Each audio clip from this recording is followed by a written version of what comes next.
Everyone, आप सब लोगों का मेरे चैनल पे स्वागत है। कल हमने किया था आर्टिकल 15। आई होप वो आर्टिकल को समझ आया होगा। अगर किसी को कहीं भी किसी तरीके की प्रॉब्लम हुई हो तो वो मुझे इनबॉक्स में मैसेज करके बता सकते हैं। आज हम शुरू करने जा रहे हैं हमारा आर्टिकल 15। हमारा जो आर्टिकल 15 है इंडियन कॉन्स्टिट्यूशन का, आज हम उसके बारे में पढ़ेंगे। हमारा जो आर्टिकल 15 है इंडियन कॉन्स्टिट्यूशन का, वो बात करता है prohibition of discrimination on certain grounds, कि किन ग्राउंड्स के ऊपर डिस्क्रिमिनेशन हम नहीं कर सकते। वैसे तो हम डिस्क्रिमिनेशन कर ही नहीं सकते, पर इस आर्टिकल के अंदर हम कुछ ऐसे ग्राउंड्स पढ़ेंगे जिनके बेसिस पर हमें डिस्क्रिमिनेशन अलाउड नहीं है या फिर डिस्क्रिमिनेशन प्रोहिबिटेड है।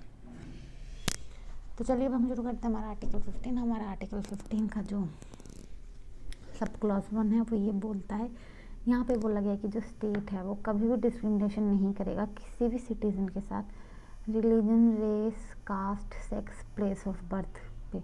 ये वो 5 ग्राउंड्स हैं जिनके बारे में यहाँ बात की गई है, जिनके बेसिस पे स्टेट कभी भी किसी सिटीजन के साथ किसी भी तरीके का डिस्क्रिमिनेशन नहीं करेगा, उसे डिस्क्रिमिनेशन अलाउड नहीं है। फिर इसमें हमारा आता है कि सेकंड क्लॉज हमारा बोलता है, यहाँ पे इस क्लॉज के अंदर सिटीजन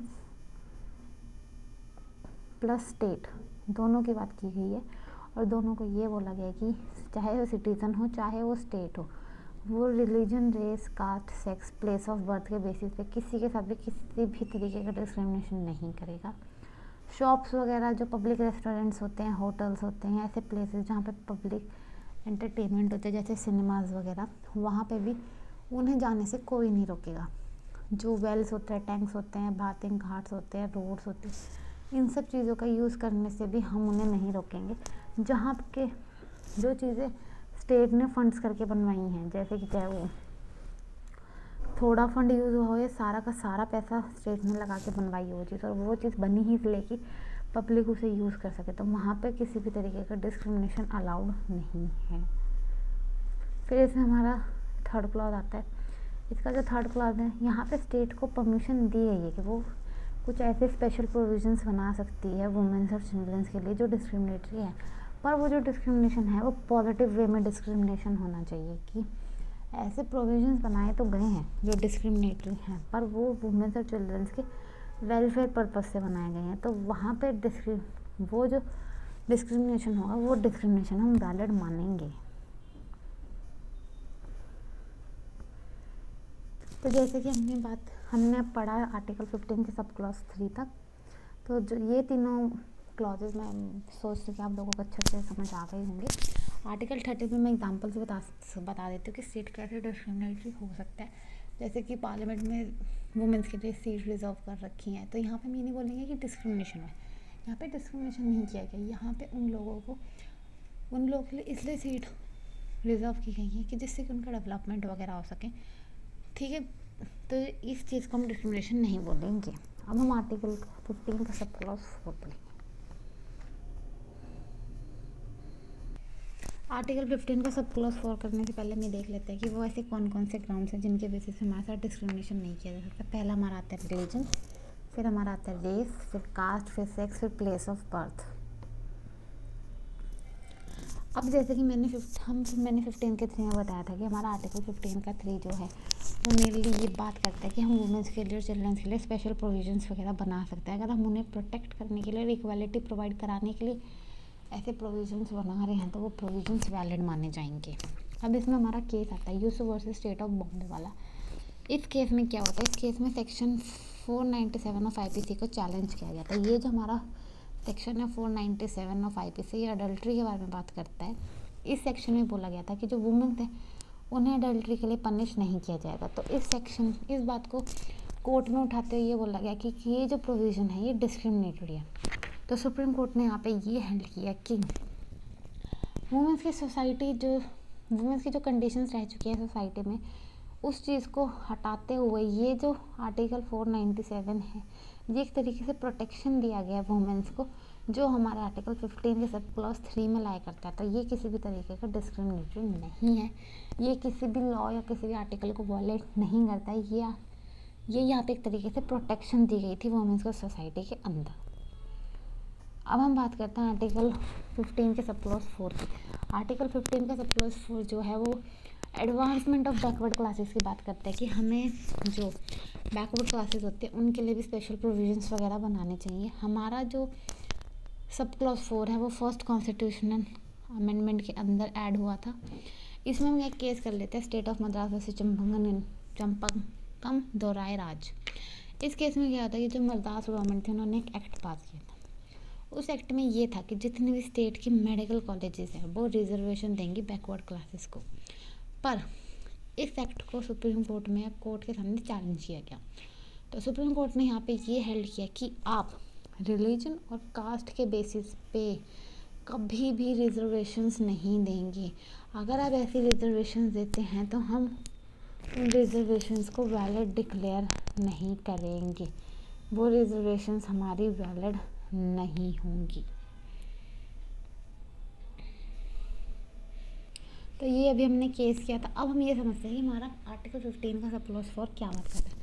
हमारा आर्टिकल 15 का सब क्लॉज 4 ये बोलता है कि जो स्टेट है उसके पास ये पावर है कि वो ऐसे स्पेशल प्रोविजन बना सकता है SC BC SC और ST के लिए। SC BC का मतलब होता है special economic backward classes, schedule caste and schedule tribe. इनके एडवांसमेंट और डेवलपमेंट के लिए स्टेट जो है, स्टेट को पावर दी गई वो स्पेशल प्रोविजंस वगैरह बना सकते हैं। जो हमारी SC BC है इसको हमारे कॉन्स्टिट्यूशन में कहीं भी डिफाइन नहीं किया गया, पर जो हमारी शेड्यूल कास्ट है और जो शेड्यूल ट्राइब्स हैं इनको हमारे कॉन्स्टिट्यूशन में डिफाइन किया गया है। जो हमारी शेड्यूल कास्ट है वो हमारे कॉन्स्टिट्यूशन के आर्टिकल 341 में है और शेड्यूल ट्राइब्स हमारे आर्टिकल 342 में है कॉन्स्टिट्यूशन। यहाँ पे स्टेट को परमिशन दी गई है कि वो डिस्क्रिमिनेशन कर सकती है, पर वो डिस्क्रिमिनेशन पॉजिटिव डिस्क्रिमिनेशन होना चाहिए। तो फिर इस आर्टिकल में ये चीज़ बोली गई थी कि सिर्फ वही इंस्टीट्यूशन स्पेशल प्रोविजंस बना सकते हैं बैकवर्ड क्लासेस के लिए जिनको स्टेट गवर्नमेंट थोड़ा या बहुत या पूरा का पूरा अप फंड्स वगैरह से सपोर्ट करते हैं। मतलब जो हमारे स्टेट कॉलेजेस वगैरह होंगे उनके पास तो राइट्स हैं कि वो स्पेशल प्रोविजंस वगैरह बना सकते हैं शेड्यूल का, शेड्यूल ट्राइब्स और SC BC के लिए। पर जो हमारी प्राइवेट इंस्टीट्यूशंस हैं जिनको गवर्नमेंट बिल्कुल भी फंडिंग वगैरह नहीं देती है, वो उन लोगों को ऐसे प्रोविजंस बनाने अलाउड नहीं है। अब हमारा केस आता है MR Balaji versus state of Mysore. इस केस में क्या हुआ था कि जो 28% सीट्स थी वो 20 बैकवर्ड क्लासेस को दी गई थी, 22% सीट जो थी मोर बैकवर्ड क्लासेस को दी गई थी और 15% सीट्स SC को दी गई थी और 3% सीट ST को दी गई थी। तो इसमें क्या हुआ कि जो मैसूर गवर्नमेंट थी उन्होंने इस तरीके जो सीट्स थी वो रिजर्व कर दी थी। तो फिर उसके बाद कम से कम 68% सीट्स जो थी वो इन लोगों के लिए फिक्स हो गई थी जो रिजर्वेशन कैटेगरी के होते हैं, मतलब बैकवर्ड क्लासेस के लिए, और सिर्फ 32% सीट्स जनरल लोगों के लिए बच गई थी। तो फिर यहाँ पे इस चीज़ को, इस एक्ट को सुप्रीम कोर्ट के सामने चैलेंज किया गया। तो जब सुप्रीम कोर्ट ने इस केस को देखा तो उन्होंने ये चीज़ हेल्ड की कि ये जो एक्ट है ये बिल्कुल इनवैलिड एक्ट है। तो उन्होंने, सुप्रीम कोर्ट ने फिर अपने केस में ये बोला कि आप अगर रिजर्वेशन दे रहे हो तो आप सोशल और एजुकेशनल बेसिस पे रिजर्वेशन दे सकते हो, आप कास्ट बेसिस पे रिजर्वेशन नहीं दे सकते, और जो भी आप रिजर्वेशन दोगे वो सिर्फ 50% ऑफ रिजर्वेशन होना चाहिए, आप 50% से ज़्यादा रिजर्वेशन नहीं दे सकते हैं।